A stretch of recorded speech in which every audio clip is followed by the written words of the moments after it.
tout cas mes parents surtout, hein, le bus est en pleine tête et à la place du chauffeur, Monsieur Saaden. Qu'est-ce que vous voulez que je vous dise?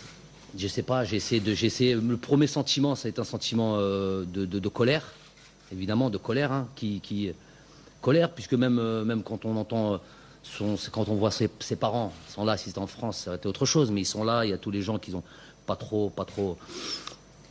ils sont pas trop nuancés, ils arrivent, ils balancent les choses comme ça au papa, ils lui disent voilà, ton fils il interdit le restaurant, Monsieur Saaden, il comprend pas mon fils, il comprend pas, il reconnaît pas son fils, il comprend même pas ce langage-là. Qu'est-ce que ça veut dire, refuse le restaurant, Monsieur Saaden? Il comprend pas. Donc ça fait mal. Ça fait mal, ça fait même très mal. Donc premièrement, il y a un sentiment de colère. Hier, on a parlé avec Monsieur Hamouche, je suis parti, j'étais encore dans tous mes états, parce que c'est tellement sordide. C'est tellement sordide, c'est tellement fou, pour parler simplement. Vraiment fou. Et alors, qu'est-ce que je me dis, moi? Je me dis, fut un temps où il y a eu d'autres déclarations comme ça, de M. Saaden, me concernant, il y a très longtemps. Et j'avais 27, 28 ans. Et je me suis dit, à ce moment-là, à distance, on voulait me faire jouer dans ce rôle de voilà, il a dit ça, qu'est-ce que tu réponds à ça? Je ne sais pas si à l'époque il m'avait interviewé, c'était peut-être pas Moumen ou là, je sais pas encore. Il y a très longtemps de ça, je ne sais plus. En 2004, il y a longtemps. Et j'avais pas voulu rentrer dans ce jeu-là pour une raison. Je me suis dit, j'étais en face de lui, il a participé à une Coupe d'Afrique. Il est arrivé au dernier moment. Et on n'a jamais, quasiment jamais échangé. Et quand on a échangé, j'ai dit les choses que j'avais à dire face à lui, sans réponse. Mais pas plus que ça. On sort de cette coupe du Monde. C'est lui qui rappelle 2004. Donc je vous rappelle 2004, c'est lui qui l'a dit. Donc il rappelle. Mais moi je vous le rappelle de manière, je rentre pas là-dedans, hein, juste de manière superficielle. Donc quand il ça s'excite d'un coup. Calmez-vous. Tranquille, il n'y a pas de problème. Donc quand il rappelle ça, je rentre pas dans ce jeu-là. Je me dis, il peut y avoir des dégâts collatéraux, comme il y en a aujourd'hui avec, par exemple, mes parents qui sont en Algérie, malheureusement. Quand je dis malheureusement, en entendant cette histoire, en arrivant. Alors arrivé, il peut y avoir des dégâts collatéraux, les dégâts de sa famille. La famille ne choisit pas ça.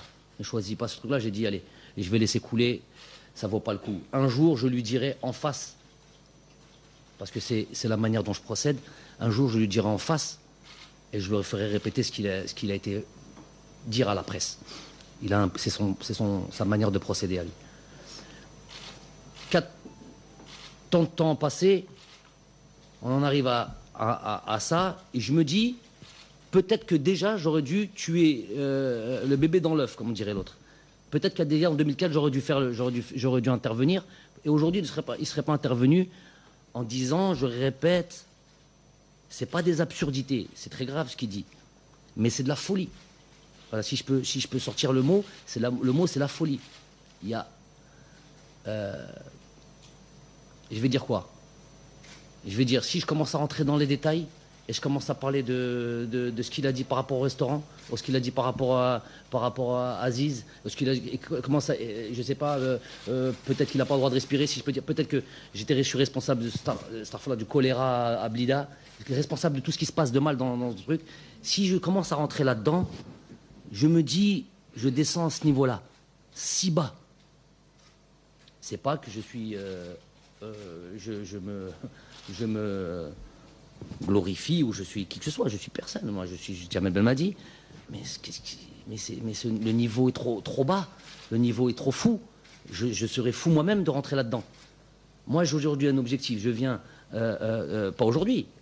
Je viens en équipe nationale d'Algérie avec le plus grand honneur, la plus grande fierté, mais en laissant derrière moi ma famille, laissant derrière moi un certain confort que beaucoup d'entre nous aimeraient.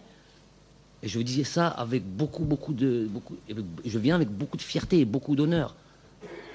Et pour entendre ce genre de choses, une personne qui était à côté de nous, qui m'a jamais dit un mot, On m'a dit d'aller le voir, d'aller voir le bureau fédéral, mais moi c'est M. Saadan que je connais au bureau fédéral. D'aller voir à Annaba, on se déplace, on se salue, on se dit les choses en face. C'est entre guillemets le baiser de la mort, ça. C'est aller derrière comme ça et aller raconter des telles inepties. C'est de la folie, c'est limite, c'est un mensonge compulsif. C'est mythomanie. Parlez clairement. Ben, je vous dis les choses telles qu'elles sont. Maintenant, je vais clôturer ça en disant ça. Il y a un terme que tout le monde, on va tous être d'accord là-dessus. Qu'est-ce que je dis? Hasballah wa ni'mal wakil.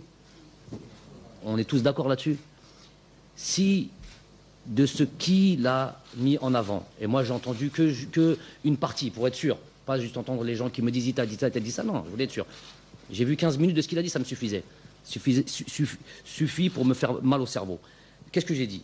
Qu'est-ce que je dis? S'il y a 0,001% de ce qu'il a mis en avant de vrai, Inch'Allah, nkhallas fi dunya ou fi l'akhira. Ça vous va comme ça?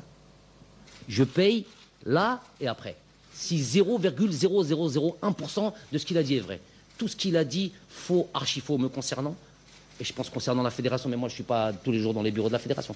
Concernant la fédération, rien de vrai, absolument rien de vrai. C'est fabulé, inventé, créé, à la limite de la démence.